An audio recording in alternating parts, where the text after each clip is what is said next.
जैसे कि मेरी आदत है कि मैं रोज जो है ना कद्दा भर के चाय पीती हूँ, मतलब बिना चाय के जो है ना, मतलब मैं ना, हो सकता है कि यूं मैं मेरा सर जो है ना मार रही हूँ दीवार में, तो बिल्कुल कद्दा भर के चाय चाहिए होती है।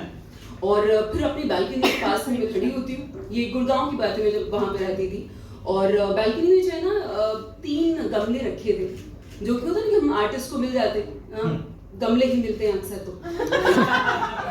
और फिर मैं ये देख रही थी कि यार ये इनकी तादाद कब बढ़ेगी।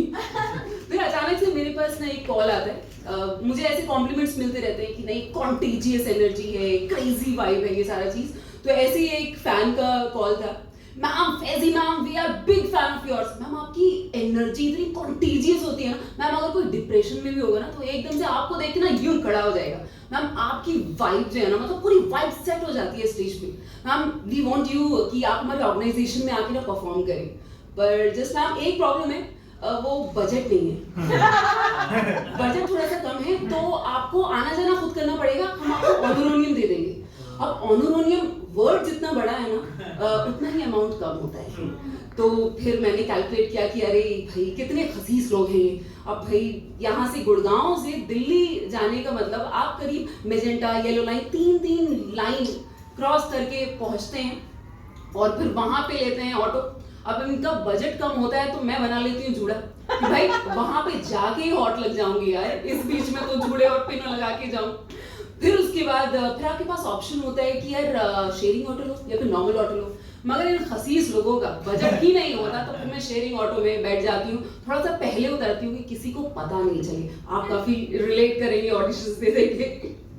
तो मैं ऐसे गई और मैंने परफॉर्म किया, और सब लोगों को जो है ना बहुत पसंद आया।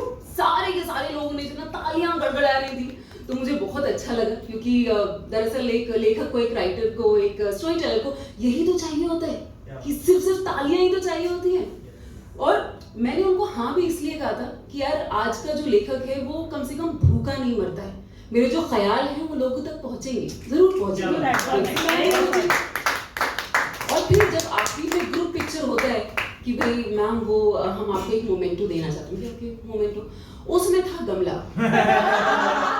क्या इनके पास बजट नहीं है, पैसे नहीं है मुझे देने के, मतलब आर्टिस्ट क्या करेगा गमले का, वो मिट्टी फाड़ूंगी, लाइनें खींचेगा इंसान उस मिट्टी से, क्या करेगा।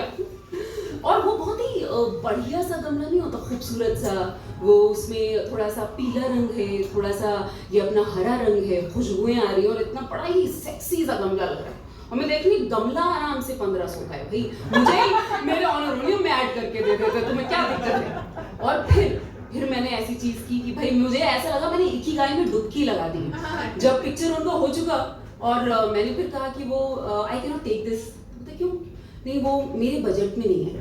तो बोलते क्या, तो उन्होंने बहुत ताज्जुब में देखा, इसके बजट में गमला ले जाना नहीं है। फिर मैंने उनको बताया कि आर्टिस्ट के जो आप गमले देते हैं ना, अगर वो मेट्रो से जा रहा है तो मेट्रो में ना अलाउ नहीं होता है, तो आपके जो गमले हैं ना मेरी बालकनी तक पहुंच नहीं पाते, तो sorry it's not in my budget. मैंने फिर वो दे दिया, और इतना बढ़िया फील आया ना मुझको कि मतलब ये दुनिया अगर मिल भी जाए तो क्या बात है। और फिर मैं वापस अपने घर पे पहुंची, फिर नेक्स्ट सुबह मेरे पास फिर एक कॉल आया, Faizi ma'am we are big fan of your energy, we will love to have you here, बस मैम बजट की कमी है, थैंक यू सो मच।